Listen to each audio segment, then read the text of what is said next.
The unsurpassed, penetrating and perfect truth is seldom met with, even in 100,000 myriad kalpas. Now we can see and hear it. We can remember and accept it. I vow to make the Buddha's truth one with myself. Homage to the Buddha, homage to the Dharma, homage to the Sangha. Well, first I'd like to thank everybody for coming here today. All those of you who brought offerings, those of you who didn't, those of you who just come through the snow, we all really appreciate for being here today, because it's a little snowy out there. And we could sort of think, oh, it's too snowy. We could also think, how beautiful it is. It's beautiful, it's lovely. So maybe you'll travel safely today. But it's really nice, and a lovely ceremony that we all participated in. Thank you. Thank you, thank you. So today I'm going to talk about harmony. It seems kind of fitting, because the ceremony we just did is a perfect practice of harmony. We all do it together. Actually, all our ceremonies we do together. But this one, we're all passing things from one to the other. We're all singing the scriptures, reciting the scriptures. The monks are standing around the side as we all pass the offerings, and we're all just standing there offering our gratitude in return. There's a mutual offering and a lovely demonstration of the harmony of the Sangha, monastic and lay trainees, all of us together. And those of you who've never been here before in your lives, harmony of all of us together. Grateful to have all of us here. Gratitude, mutual gratitude.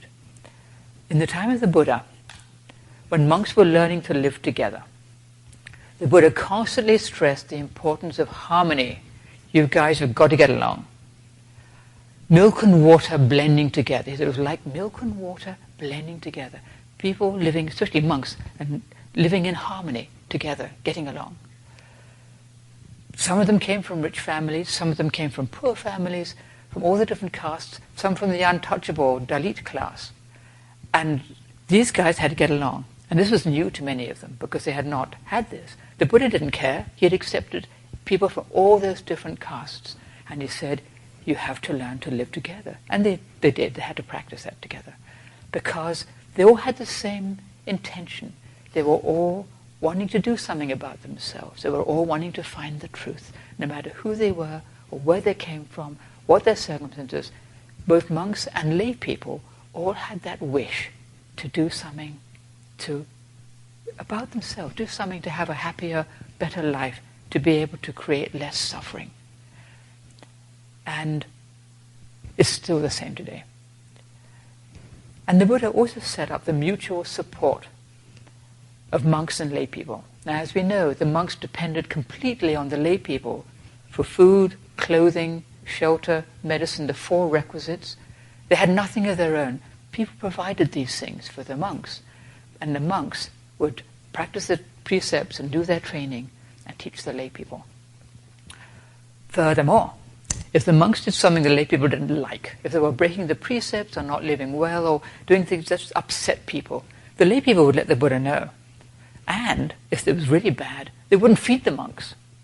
So the monks had an incentive to keep to their precepts and to behave themselves and to practice harmony with each other and harmony with the lay people, so they wouldn't create problems for people, so that it would be they'd be easy to take care of. One of the things the Buddha said was, be easy to take care of. Don't be demanding, don't be wanting stuff. Just accept what's offered with gratitude. And this ceremony we do is a kind of celebration of that whole thing the Buddha set up, of the mutual support of monks and lay people. Now, this doesn't mean that monks are better than lay people. It means that we just have different ways of training. Sometimes people think monks think they're better, but actually we don't, because we know we're not. But we have different ways of training. Some people want to be monks, most people don't. And yet, we can all train together diligently. And this is what unites us, that we all are practicing the way together. We're all trying to do something about ourselves. Whether we've never been here before, or whether we're in some other religion, or whether we're devout Buddhists, that we're all trying to practice together and support each other, help each other in whatever way we can. So just don't think that there's the better or the worse training. It's just that we all try to do it to the best of our ability. And that's the most important thing, all of us. It's our faith and our sincerity that count. Our deep wish to practice the Dharma, or whatever religion we are, as wholeheartedly and truly as we can. That deep wish that we have to do something about ourselves, to live in harmony with our true nature. And we can all do that, no matter what our situation. We can all do that. So, harmony. We can all practice harmony. In our world at present, there seems to be more disharmony than ever. I keep saying this. I keep looking back. I look back at previous talks and I would say 5 years ago, oh, things are just awful. They're worse than they ever were. And I keep looking back and it seems to just get worse and worse. However, it's not likely to get better anytime soon. How do we deal with it? How can we practice harmony in this world with things as they are at present? Living in harmony in the midst of disharmony, and not just add to disharmony by, getting strident and so forth. Political views. Political views. This is where people can get wildly upset, as we know. Any of us can get wildly upset. The most mild of us can become rabid about our political views. And it's always been like this, actually. And sometimes it seems a bit more than before, but it's always been. People always got excited about politics. In ancient Greek and Roman times, they got excited about politics. So we're still getting excited about politics. How do we keep a steady course and not just become, overwhelmed by the whole thing, or despairing, or angry, or whatever? Well, what I do is I offer merit. I offer merit to all the people in the government and to all the heads of state, including our own, that they may learn and practice wisdom and compassion and generosity and kindness. And I find that really helpful. It helps me to let go of just thinking, oh God, or whatever it might be, to just send out that wish, strongly sending out that wish. And it helps me to keep a balance and to have a little compassion for people. I don't want to be a head of state. I'd hate it. Most of us would not. But those who find themselves in this position may suddenly find themselves on this sort of pinnacle and thinking, now what? I wouldn't envy somebody like that. Or people who get carried away with power or whatever, or greed. It's really hard to be in that position. And to have a little compassion for people and to consider the wish that they could do their best to help beings and not just help themselves, which some of them do and some of them don't. Many of them are actually trying to do the very best they can for their people, to remember that, and to just offer merit for all those who find themselves in government, which most of us, are happy not to be. The holidays are a time when families get together often. And there's even jokes about families fighting about politics and not getting along. Somebody stamps out of the house because they don't agree with dad, but who has different views. Well, we don't have to do that. To not unleash our conflicting views on each other and create disharmony. We don't have to take a stand and express our views. We don't have to stand up for everything we believe in and say everything we think. Not saying something doesn't mean we have to agree or that we're somehow betraying something or not being true to ourselves. Actually, keeping quiet is not bailing out. It's just not necessarily saying something. It's restraint. I don't have to tell everybody what I think about everything. And we all don't have to tell everybody what we think about everything, otherwise we get terribly noisy. We're not being insincere if we don't get into an argument about our political views.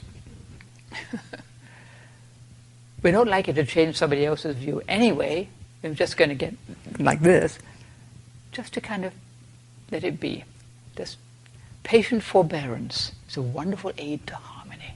patient forbearance in all kinds of ways.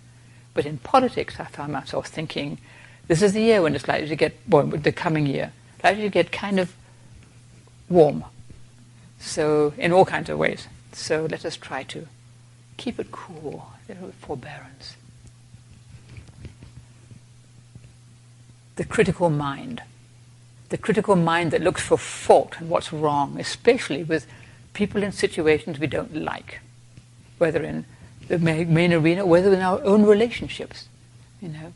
If we can see this critical mind arise and just recognize it for what it is, and not get carried away with it. Here I am thinking crabby thoughts about this person who I don't really like that much.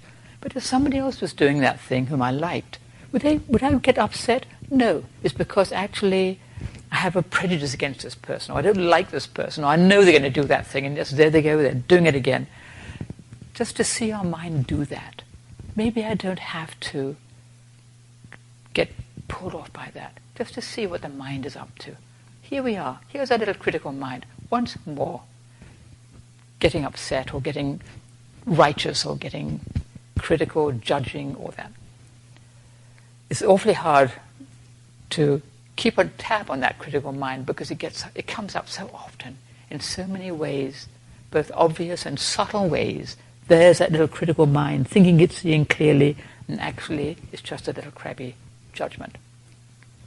All our strong opinions are likely to be one-sided. There's not many.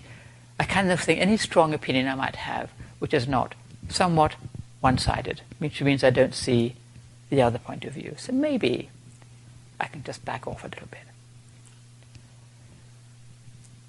Even if people are creating harm, maybe we can have a little compassion and try to understand where they're coming from, rather than demonize them, think they're just bad. There's reasons people do things, All beings have Buddha nature. All beings have goodness within them, no matter what it looks like. Whether we see it or not, all beings have that seed of goodness, no matter what they do, no matter who they are. And if we can just trust in that, even if we don't like what people are doing, to just trust that there's something good in there. Trusting people's good intentions, That people are mostly trying to do the best they can. Even people doing dreadful things, they're trying to do, in some way, to do the right thing. Even when they seem to be completely selfish, they're just afraid. Oh, we know what fear is like. We're all selfish. We all have selfishness. It's not that they're especially bad. We're like that too. We just have to work with our own selfishness and not get all judgmental and righteous when other people don't seem to be getting a handle on it, when they seem to be just kind of spreading it around.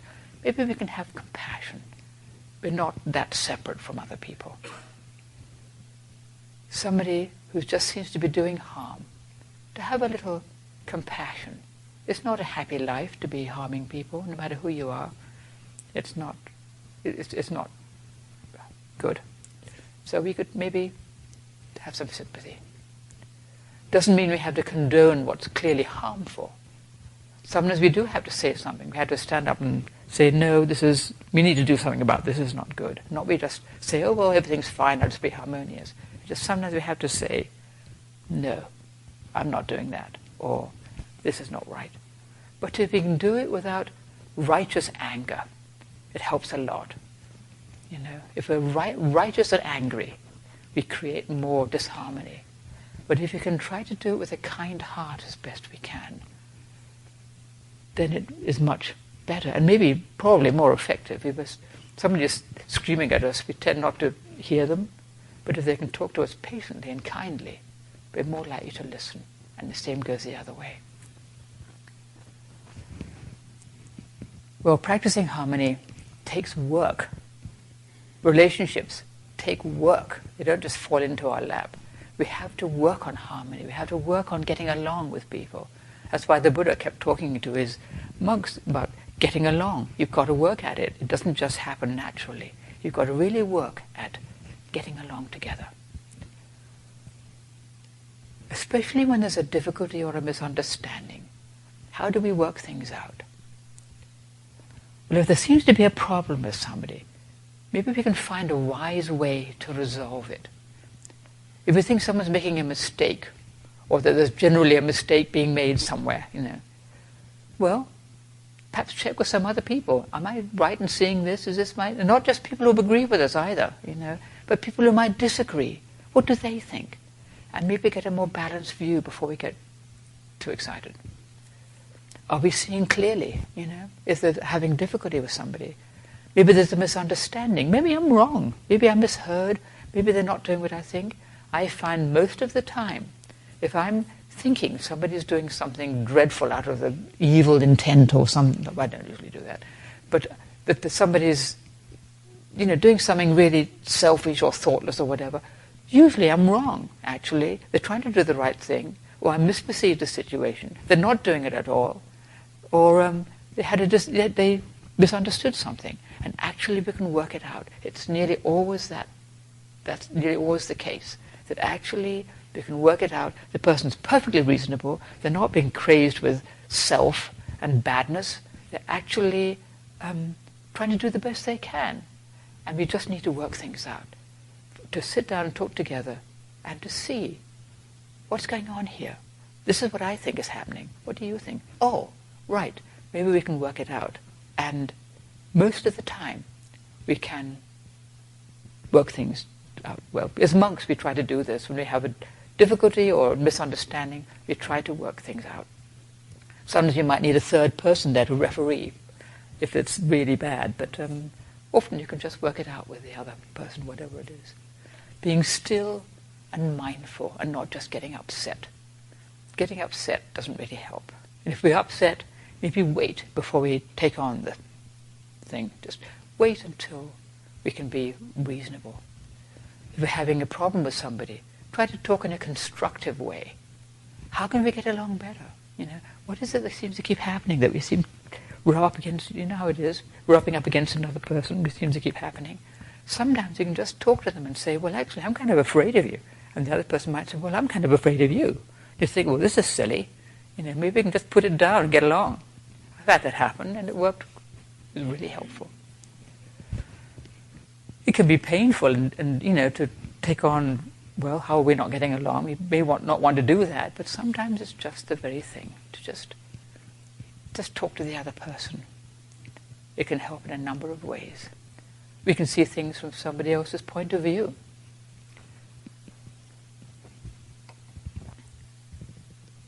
Now this harmony within ourselves, either practicing harmony with others, but harmony within ourselves. Harmony of body. Taking care of the body but not getting obsessed with it. Not forcing ourselves to try to do far more than we can reasonably do. Straining ourselves to try and get everything done at once. Living in a huge stressful situation because we insist on doing everything and been doing it all my way, to actually just relax the grip a bit. Not forcing ourselves to do more than we can actually do. Not getting all stressed out about everything. And with the body, not overindulging it either. We know what that's like.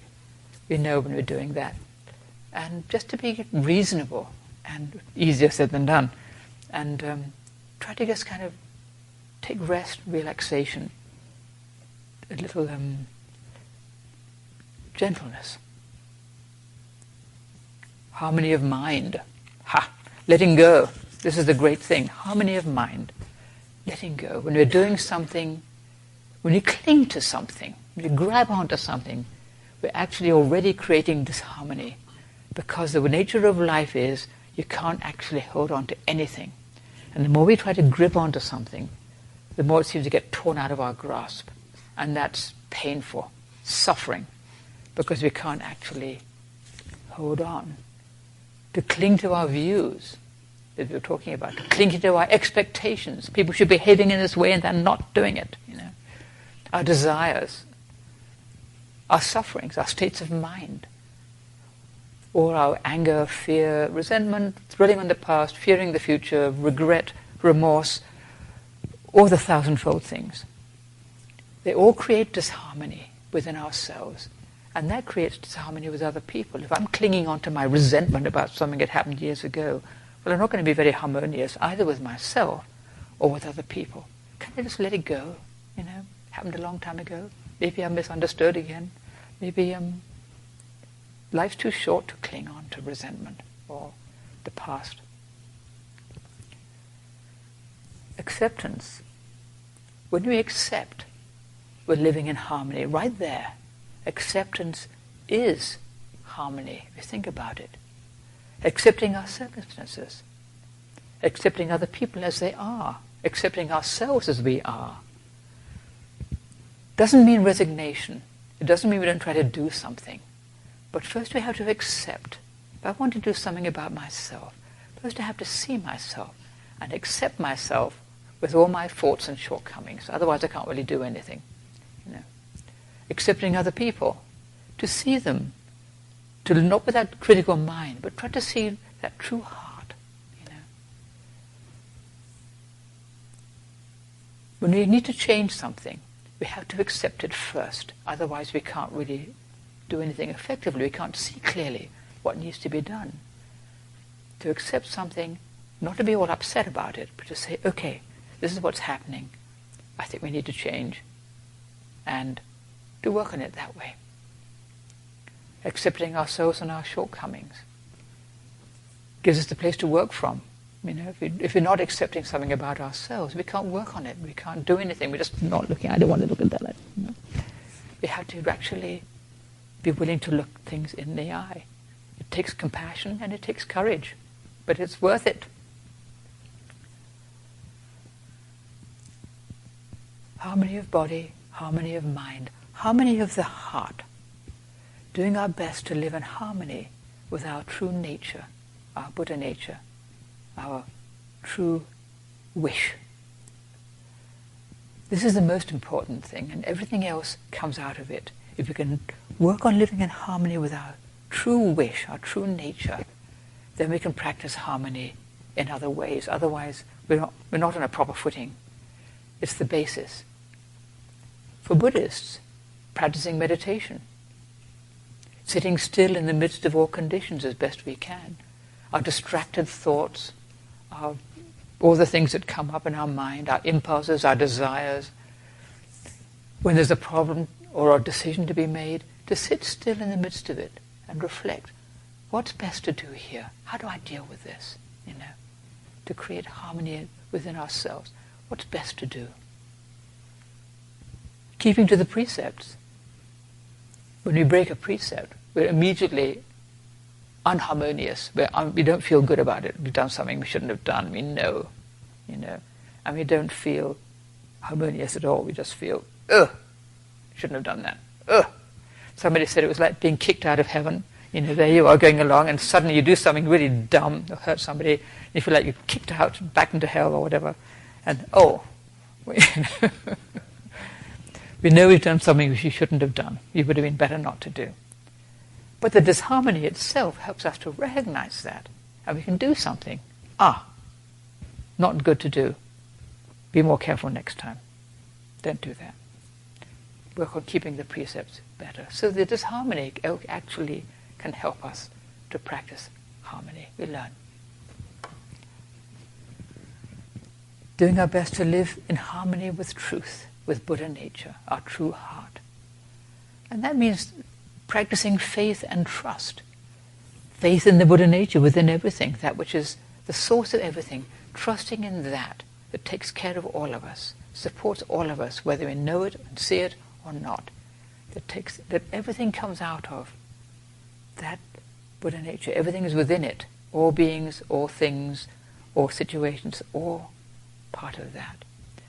And trusting that it is there, and trusting ourselves to it, and trusting that beings are basically trying to do their best, even when they make a mess of it.